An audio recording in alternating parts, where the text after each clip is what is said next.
Hey guys, what is going on? It is the real Ryan here. Now I do apologize for the significantly slower upload schedule on the Genshin content, but it is coming back. Do not worry, I'm getting back on the grind and I'm going to start doing a lot more editing and trying to get more of this content done and push out a lot more of the Spiral Challenge for you guys to see.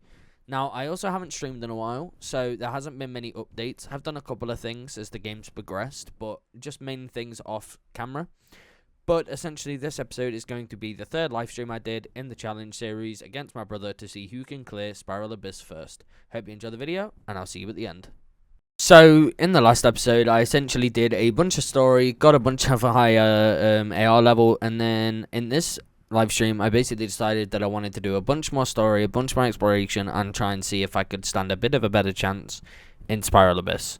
Obviously, at this point, I still had no Flints, still had no Yulon, and it was an absolute struggle. I just wanted to see if this team could clear the first floor, and I won't lie to you, this did not go very well. My initial thoughts were to use Lisa and Tignari to allow to get... I don't even remember what the reaction's called, because I'm so new back to Genshin at this point. But my hope was that this would be strong enough to beat this floor at least, to give me a high enough chance to at least try and get past it. However, as you're seeing right now, the damage is not there, the time is not there, I just could not do enough of it, so in the end I decided to quit out and not try this again till much later, because this was a flop and a half. So, after that mortal defeat and my ego slightly wounded, I decided to go and do what every guy should do after getting his ass absolutely repeatedly slapped. I went and did my commissions. 2,000 years later. So we went back, claimed those juicy rewards. Lovely. Nice. Then, after claiming commissions, I decided it might be a good idea to go and actually get some level materials for Sucrose. And also I turned my fan on, because I was on fire, bro. This minion hoodie is a bad idea. So when we did a couple of this, I also found out after doing this that I fucking hate this boss. Why does it spawn bulbs at the end, huh? And why is it 90% of the time I miss them? Every time I go in the air, I miss them. Oh, it's so infuriating. After that, beating the Animo boss a couple of times, we came back, claimed some of those adventure rank rewards, you know, got a couple of fragile resin, you know, and some extra summons, some normal summons. And by the way, I am like a couple of days in now. I would say I'm a good 2 weeks full into the gameplay, and I still haven't had a guaranteed legendary from that normal banner yet. And I swear, when I started my account a long time ago, I had multiple by this point. But hey, who knows, man, I have no clue anymore. As you saw, after claiming my adventure rank rewards, I thought it'd be a good idea to upgrade my Traveler and upgrade the prototype weapon that she gets to help us clear the chapter bits that's in the bottom of your survival handbook. Just gain a couple of extra rewards, and it gives you artifact level materials, I think, so they're always nice to have, especially for later on when I get to 45. Boring. But then we decided to continue doing the storyline. I needed to get the fuck out of Liyue. This area was driving me absolutely nuts at this point. This is my least explored area up to this point. I still will not run around this area, especially knowing that most of the chests give you less primos than what other points of the map does. So I just decided to get the fuck out of here as fast as possible. But you get to see this baddie Ningguang herself, and this cutscene's pretty cool, but we just basically did the story. And I mean, if you've played Genshin, you've probably seen all this stuff before, and you probably pay attention to it, unlike I do, so. 2,000 years later. So, finally, after what I'm not even going to lie, was 3.5 hours of just raw conversation skipping. Bro, where is the Genshin skip button, bro? But we finally decided to beat up a kid. Yep, you heard me right. We kicked the shit out of him. So we finally got Child out of the way. And at first I thought this was going to be much harder. Yeah, it just wasn't. However, I will shut up, because when you actually come back to fight this guy on the weekly boss rotations, he's not the same, bro. He is not the same. I'm not joking. To get my Dream Solvent, which was the thing I cared about the most, I had to get help, because I could not kill him. It was so bad that I'd wasted all of my food, and I'd also had to, I depleted the whole Statue of the Seven because of how many times I had to heal. That's how brutal this weekly boss fight was me, without Flints or like anybody like that. It was torture. Right, now hear me out when I say this, okay?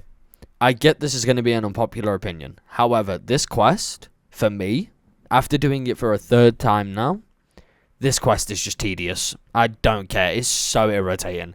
It takes so long. The waves are annoying. And you just one-shot everything anyway because of all the bonuses. So it's not even like you get to do satisfying combos with your characters and kill them in an exciting way. No, it's just one-shot everything with the stupid bonuses. And it's long. It's really long. But hey, at least that cutscene be fire though. Also, this is what I mean, by the way, about I've done this stuff before. Look at that webcam. Look at it, bro. I'm not even there. I'd left, bro. Basically, every cutscene in Genshin until the Dendro area, I've just gone and done something else. Like grab a tea, grab a coffee, grab some food, do anything just to not watch these again. Because they're cool the first time around, but I'm not interested in watching it again. So I'll go and do anything else. But yeah, like, cool cutscene. Like, you know, bird. You know, I casually return 9 minutes later to see a big shrine smash into a bunch of tentacles. But bro, that cutscene is so unrealistically long, bro. 9 whole minutes from the middle half of the cutscene to the start of it to when I came back.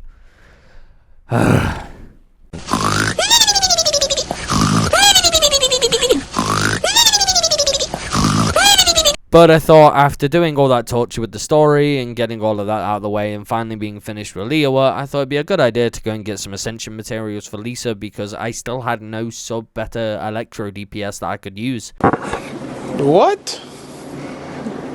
Bro, what are you talking about, man? So at the time, my best person to group with Tighnari was Lisa. I mean, I had Dory, but Dory was really just for healing and sustain. She can't really pump out decent electro damage. So that's mainly what I was using Lisa for. But the problem is she's not good.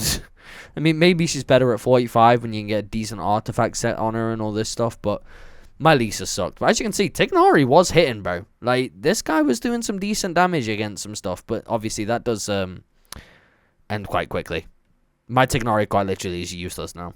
And I've even awakened him and got his mats and leveled his talents up, done all that stuff. Yeah, he still sucks. I need to get AR 45 to build this guy properly. Because without better artifacts, he just does nothing. But after doing all that business with the Electro Hyperstasis, I decided it would be a good idea to end the stream off with getting the rest of Lisa's weapon ascension materials, just to make her a bit better. And that was essentially what I did for the end of this stream. I didn't really do much apart from story. It's kind of it. That's it. I'll probably make this a 2-part. So, as you can see, this is the next part of the stream that I did. This was the stream I did the day after the one you just saw. I'm making this like a 2 live stream episode part.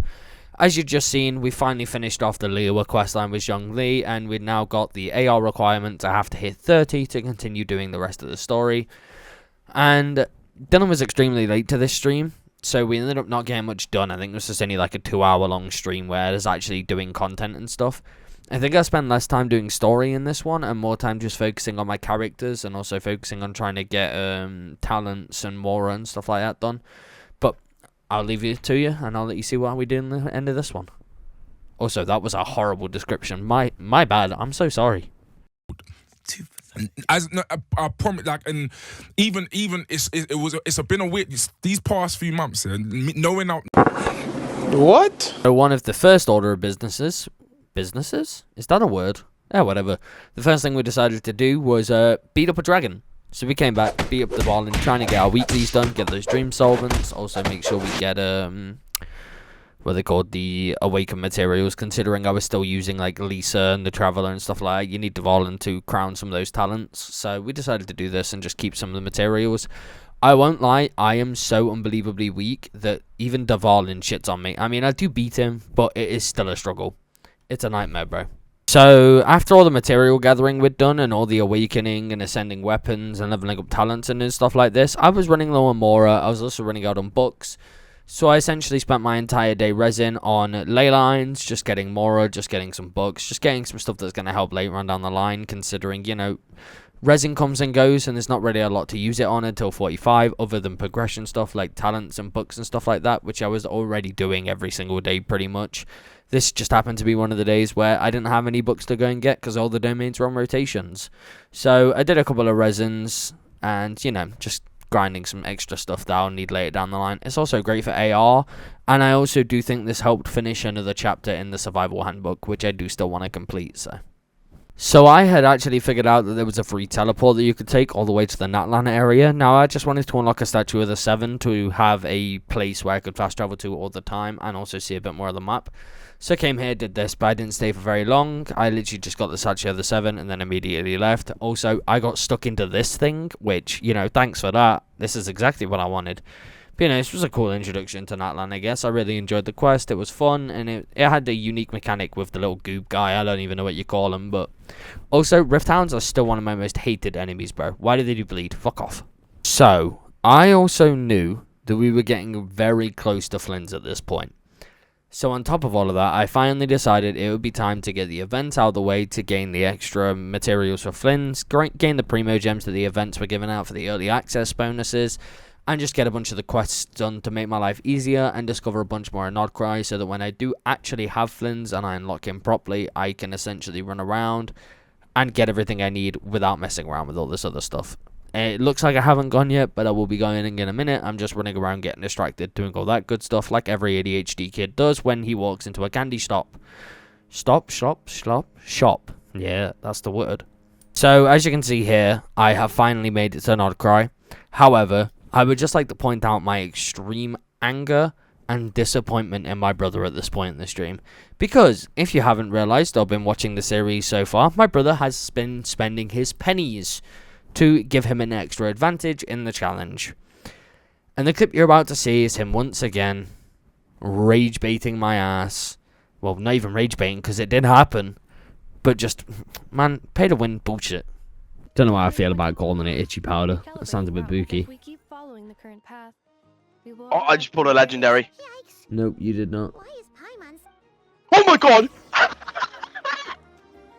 No, you didn't. No, you didn't. Share Guess screen what, right mate? now. Share screen. Guess what, mate? What? Haven't lost a single 50-50 There's no way you just got Yolan as well. There's literally no shot you've got Yolan as well. Bro, this man, he's actually got it. Wait, let me show stream. Oh, I just closed it. Bro. That is crazy. Yolan, Flynn's, his weapon, legendary weapon. Give that shit to Yolan, that's literally her weapon.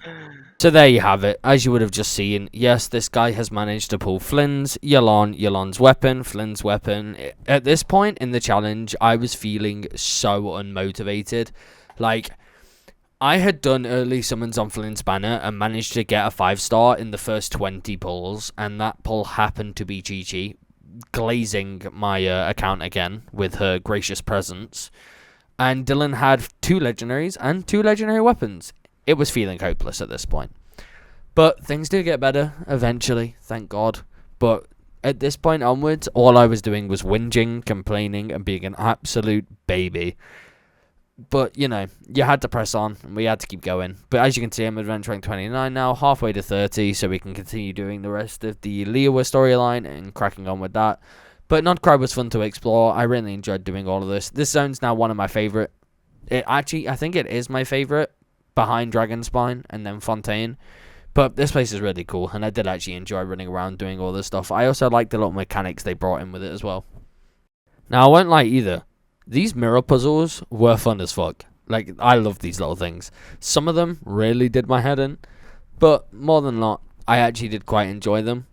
It's nice having a challenge that makes sense straight away because you're playing at the current time. I don't know what it is, but I feel like whenever there's a challenge or a puzzle that was significantly later on in the game that's something I missed out on, I just feel like I don't know how to complete them or how to even move on.